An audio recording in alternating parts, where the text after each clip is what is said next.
तो गाइस आज की वीडियो में हम जय रंधावा स्टारर मूवी मेडल को एक्सप्लेन करेंगे। ये एक पंजाबी गैंगस्टर मसाला मूवी है। जिसने जय रंधावा की शूटर मूवी देखी है वो तो जय रंधावा की एक्टिंग के फैन बने पड़े होंगे। तो मूवी की शुरुआत में हमें सीन 21 जुलाई 2013 को दिखाया जाता है। यहाँ हमें पंजाब पुलिस को दिखाया जाता है जो यहाँ किसी राजा नाम के बड़े गैंगस्टर को पकड़ने आए होते हैं। जिस जगह ये गैंगस्टर छुपा होता है ये लोग उस जगह को घेर लेते हैं। यहाँ पर इस गैंगस्टर का फेस रिवील नहीं होता। दूसरी तरफ वो गैंगस्टर एक ड्रोन को भेजता है। ड्रोन के नीचे कपड़े की छोटी सी थैली लटकी हुई होती है। जब ये इंस्पेक्टर इस ड्रोन पर गोलियां चलाता है तो इसमें बहुत बड़ा धमाका होता है। यानी इस थैली में बारूद या RDX वगैरह कुछ था जिससे ये धमाका हुआ। यहाँ से हमें सीन 2 साल पीछे 2011 में दिखाया जाता है। यहाँ हमें एक बंदे को दिखाया जाता है। इसे एक बिल्ला नाम का बदमाश मार देता है। फिर हमें दिखाया जाता है कि कोई राजवीर उर्फ राजा नाम का बंदा अपनी फेसबुक पोस्ट में लिखता है कि कल जिसका कत्ल हुआ वो हमारा भाई था और जिसने उसे मारा वो बिल्ला था। अगले 24 घंटों में हम बिल्ला को मार देंगे। इस धमकी के बाद बिल्ला को उसके आदमी घर से बाहर जाने के लिए मना करता है पर बिल्ला नहीं मानता। बिल्ला अपने बंदों के साथ मेले में घूमने जाता है। यही हमें राजा को दिखाया जाता है जिसने बिल्ला को मारने की धमकी दी थी। यहाँ पर बिल्ला के आदमी और राजा के बीच फाइट होती है। राजा बिल्ला के सभी आदमियों को मारकर बिल्ला को भी सरेआम मार देता है। अगले सीन में हमें दिखाया जाता है कि एक रिपोर्टर राजा की माँ से सवाल करता है कि आपका बेटा गैंगस्टर कैसे बना।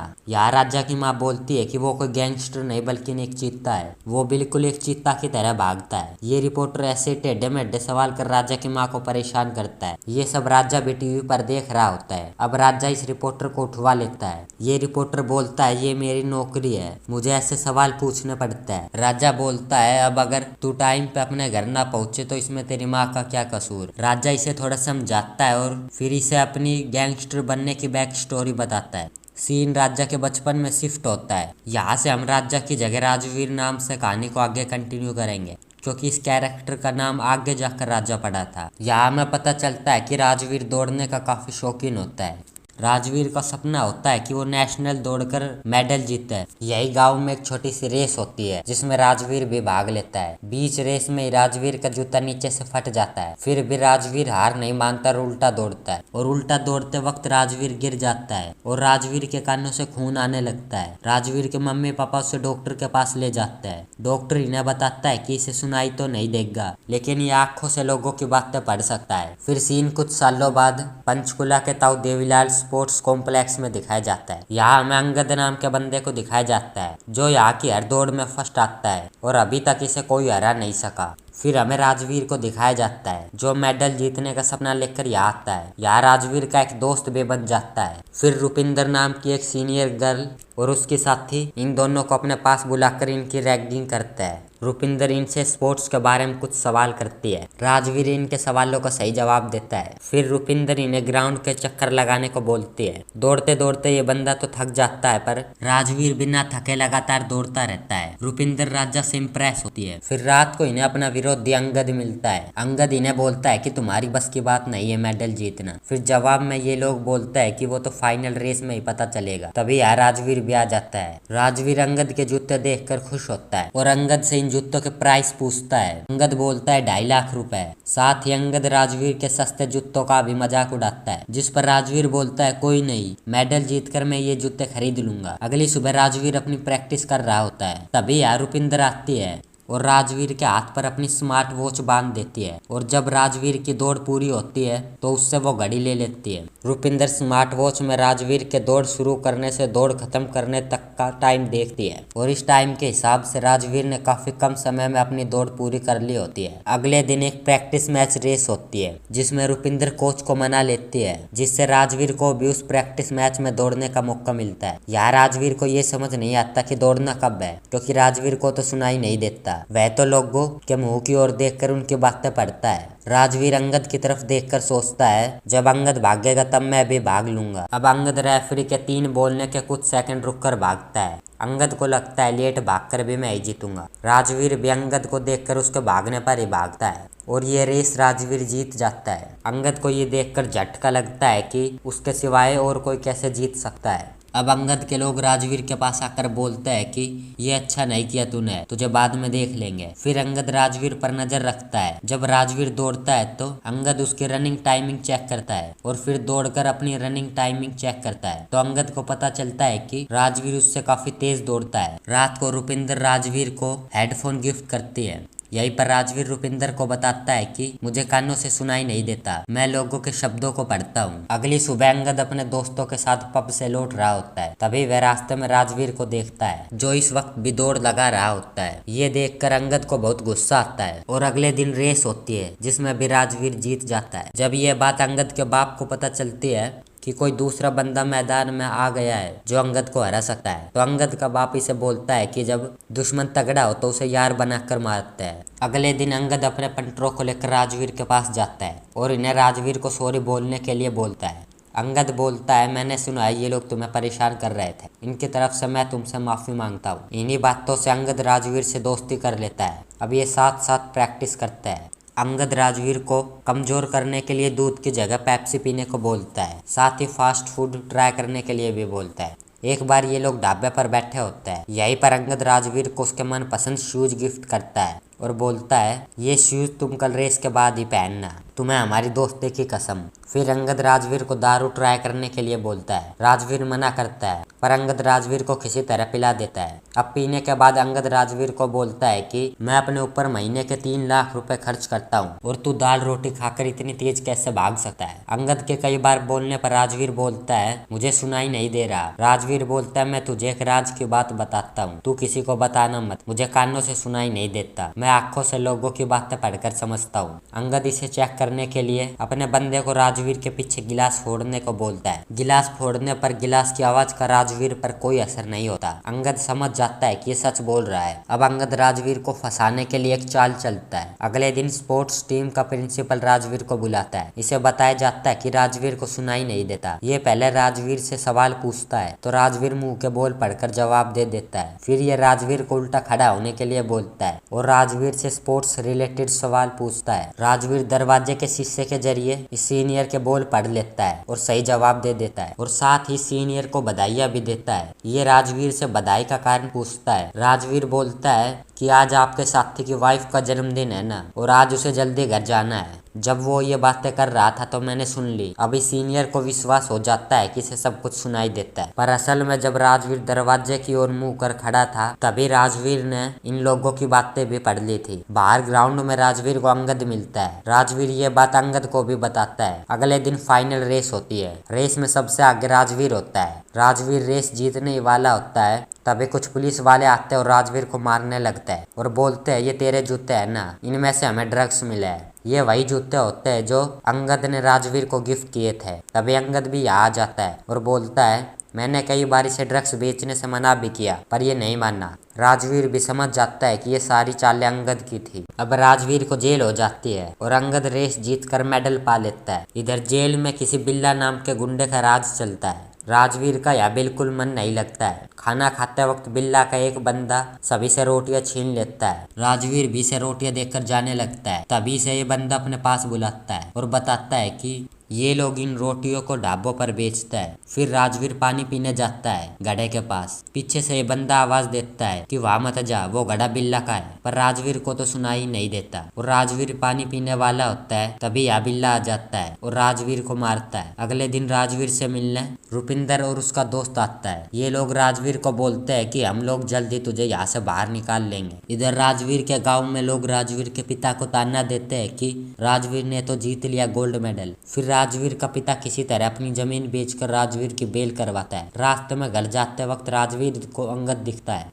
राजवीर बस से उतरकर अंगद से लड़ने लगता है पर यहाँ में पता चलता है कि अंगद अब डीएसपी बन चुका है। फिर राजवीर को जेल में ले जाकर पीटा जाता है। राजवीर जिस मेडल को जीतने के लिए मेहनत कर रहा था, अंगद उस मेडल को गर्म कर राजवीर की छाती पर छाप देता है। फिर जेल में राजवीर को एक बंदा एक वीडियो दिखाता है जिसमें ये इंस्पेक्टर राजवीर के माँ बाप को परेशान कर रहा होता है। ये देखकर राजवीर को बहुत गुस्सा आता है। फिर खाना खाने के टाइम बिल्ला का ये बंदा राजवीर से रोटियां छीनने आता है पर राजवीर इसे बुरी तरह मारता है। फिर शाम को राजवीर से बख्तावर मिलता है। ये दोनों बातें करता है। बख्तावर अपने बारे में बताता है कि जब मेरा कारोबार ऊंचाइयां छू रहा था उसी वक्त मेरे साथी सज्जन ने मुझे धोखा दे दिया और मेरे कारोबार पर कब्जा कर लिया। आज सज्जन और तेरा दुश्मन अंगद दोनों मिलकर सारा धंधा संभालता है। बख्तावर बोलता है अगले हफ्ते तुझे बेल मिल जाएगी, मेरे आदमी तेरे साथ होंगे। राजा बोलता है मुझे अंगद को मारना नहीं है, बस अपने पीछे दौड़ाना है। अगले सीन में राजवीर बिल्ला के सामने घड़े से पानी निकालता है। फिर राजवीर और बिल्ला के बीच फाइट होती है। पहले राजवीर बिल्ला के बंदों को धोता है और फिर बिल्ला को, और यहीं से राजवीर का नाम राजा पड़ जाता है।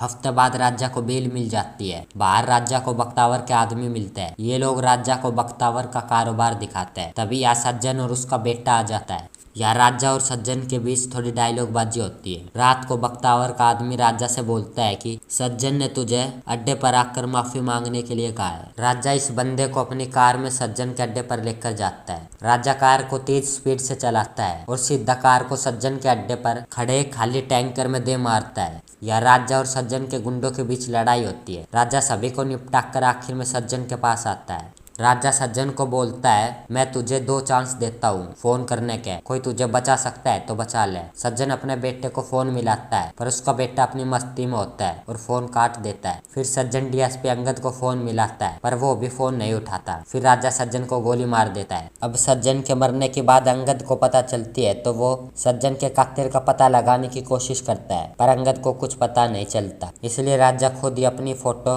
अंगद के पास भेज देता है। अब हर जगह राजा को ढूंढने के लिए उसके मोस्ट वांटेड नाम के पोस्टर लगा दिए जाते हैं। इधर ये पुलिस वाला राजा के घर जाकर राजा के पिता के साथ हाथापाई करता है और उसे परेशान करता है। अगले सीन में राजा को उसकी बहन की वीडियो कॉल आती है और राजा को पता चलता है कि उसके पिताजी गुजर गए। राजा अपने पिता को आखिरी बार देखने आता है पर यह पुलिस का पहरा होता है। राजा के दोस्त राजा को यहाँ से चलने के लिए बोलते हैं पर राजा नहीं मानता। तभी राजा की माँ यहाँ आ जाती है और राजा के हाथों से एक बड़े से दिए में आग जलवा लेती है और इस दिए की आग को राजा के पिता की चिता पर छोड़ देती है। पुलिस राजा को देख राजा की तरफ भागती है पर राजा यहाँ से भाग जाता है। इधर ये पुलिस वाला राजा को पकड़ने के लिए सभी गाड़ियों की चेकिंग करता है। चेकिंग करते वक्त ये पुलिस वाला एक महिला पर बुरी नजर भी डालता है। यही राजा की कार भी होती है। चेकिंग करते वक्त ये पुलिस वाला राजा को देखता है, या कह सकते हैं कि राजा जानबूझकर इसके सामने आता है। तभी राजा के बंदे इस पुलिस वाले को खिड़की से आधा कार के अंदर खींच लेते हैं और आधा कार के बाहर छोड़ देता है। राजा के कुछ बंदे पुलिस वाले को गन की नोक पर ले लेता है। फिर राजा इस पुलिस वाले को बुरी तरह मारता है और इसे अपने साथ ले जाता है। बाद में राजा इसे मारकर एक जगह लटका देता है। अगले सीन में सज्जन का बेटा बिक्का राजा के 2 बंदों को मार देता है। फिर राजा भी बदले में बिक्का के बंदों को मार देता है। यह अंगद बिक्का को फोन कर उसे राजा से सतर्क रहने के लिए बोलता है पर बिक्का अंगद की बातों पर ध्यान नहीं देता। तभी यहाँ राजा आ जाता है। राजा बिक्का के बंदों को मार देता है। इतने में ये अंगद भी यहाँ आ जाता है। राजा बोलता है चलो रेस करते हैं मेरे अंगद और बिक्का के बीच। राजा बिक्का को 1 मिनट पहले भागने का मौका देता है। राजा बिक्का के पीछे भागता है और अंगद राजा के पीछे। रास्ते में बिक्का के गुंडे राजा का रास्ता रोकने की कोशिश करते हैं पर राजा इन्हें निपटा देता है। इसी बीच अंगद एक ट्रक पर लटक कर बिक्का को बचाने के लिए उसके पास जल्दी पहुंचने की कोशिश करता है। फिर राजा भी एक घोड़ी पर सवार होकर अंगद से पहले बिक्का के पास पहुंच जाता है और उसे मार देता है। अगले सीन में हमें न्यू दिल्ली में एक मिनिस्टर को दिखाया जाता है। इस मिनिस्टर का पीए बताता है कि हम बाकी राज्यों से तो फंड इकट्ठा कर लेंगे बट पंजाब में किसी राजा नाम के बंदे की चलती है। ये मिनिस्टर अपने पीए को राजा से मीटिंग फिक्स करने के लिए बोलता है। इधर राजा के बंदे राजा को बताते हैं कि आज हमें मिनिस्टर से मिलने जाना है। राजा बोलता है तो चलो, पर ये लोग बोलते हैं कि मिनिस्टर से मिलने ऐसे ही इन्हीं कपड़ों में चलना है क्या। ये बोलकर राजा के दोस्त राजा की हंसी उड़ाते हैं, जिस पर राजा बोलता है मिनिस्टर को मुझसे मिलना है या मेरे कपड़ों से। अब राजा केवल बलियान पैंट में एक ऑटो पकड़कर मंत्री से मिलने जाता है। पीछे पीछे कार लेकर राजा के बंदे भी आते हैं। राजा मिनिस्टर से मिलता है। मिनिस्टर राजा से बोलता है मुझे पंजाब में अपना पर्चा फैलाना है। फिर राजा मिनिस्टर से बोलता है कि मेरा एक दोस्त है डीएसपी अंगद, उसे डीएसपी से एसएसपी बनाना है। जिस पर मिनिस्टर बोलता है हो जाएगा। अब मिनिस्टर से हाथ मिला के राजा का लेवल और ऊंचा हो जाता है। इधर अंगद ने एसएसपी बनने की खुशी में एक पार्टी रखी होती है। यह अंगद राजा से मिलता है और बोलता है मैंने तुझे डीएसपी से एसएसपी की पोस्ट दिलवा दी ताकि मुकाबला बराबरी का हो। अब अंगद राजा को गिरफ्तार कर लेता है। तभी अंगद को मिनिस्टर का फोन आता है और इन्हें राजा को छोड़ना पड़ता है। फिर मिनिस्टर राजा को एक जगह बस्ती खाली कराने का काम सौंपता है। राजा यहाँ आकर जबरदस्ती बस्ती खाली करवाता है। बस्ती खाली कराते वक्त एक लड़की अपने मेडल को लेने की जिद करती है। तभी राजा की नजर भी इस लड़की और इस गोल्ड मेडल की तरफ जाती है। इस लड़की में राजा खुद को देखता है कि कैसे उसे भी मेडल पाने की जिद थी। यहीं पर राजा ऐलान करता है कि अभी यह बस्ती खाली नहीं होगी और तुम लोगों का जितना नुकसान हुआ है वो मैं तुम्हें दे दूंगा।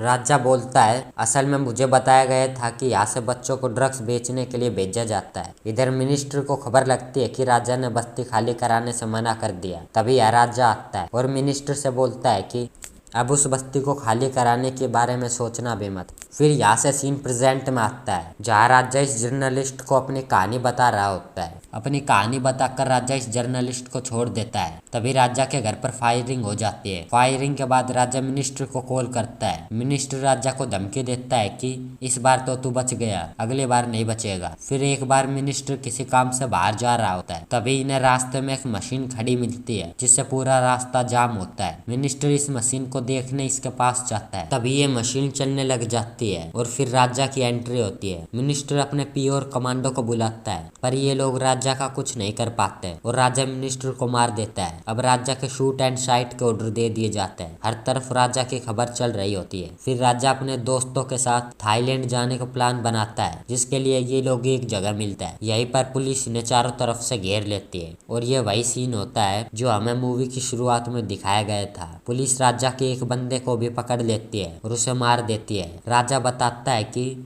पुलिस ने जिस बंदे को मारा है वह उन्हीं के लिए काम करता था। फिर राजा एक कपड़े में RDX बारूद लपेटकर ड्रोन के जरिए पुलिस की तरफ भेजता है जिस पर अंगद गोली चलाता है और धमाका होता है। फिर राजा की गैंग और अंगद के पुलिस कर्मियों के बीच गोलीबारी होती है जिसमें राजा के बंदे भी मारे जाते हैं। इसी गोलीबारी में राजा अंगद के सामने आ जाता है और अंगद के गन छीन उसी पर तान देता है। या राजा और अंगद एक लास्ट बार रेस लगाने की ठानते हैं। दोनों रेस लगाते हैं और हर बार की तरह राजा ही आगे होता है। राजा ऐसे फील करता है जैसे वह किसी ग्राउंड में हो। तभी अंगद धोखे से राजा पर गोली चला देता है और हमें दिखाया जाता है कि राजा मर गया। तभी हमें राजा की उंगलियां हिलती हुई दिखाई जाती है और गोलियां चलने की आवाज आती है। यही ये सीन खत्म होता है। फिर हमें 7 दिन बाद का सीन दिखाया जाता है जहां हमें बस्ती वाली इस लड़की को दिखाया जाता है जो राजा के घर पर जाकर राजा की माँ को मेडल देती है और बोलती है मुझे राजा भैया ने भेजा है। जितना हक इस मेडल पर मेरा है उतना ही राजा भैया का भी है। इस मेडल को लेकर राजा की माँ इमोशनल हो जाती है। फिर हमें एक सीन में रुपिंदर को दिखाया जाता है जो राजा का इंटरव्यू देख रही होती है और यही मूवी खत्म हो जाती है। तो लास्ट में जो दिखाया गया है उससे तो लगता है कि राजा अभी जिंदा है।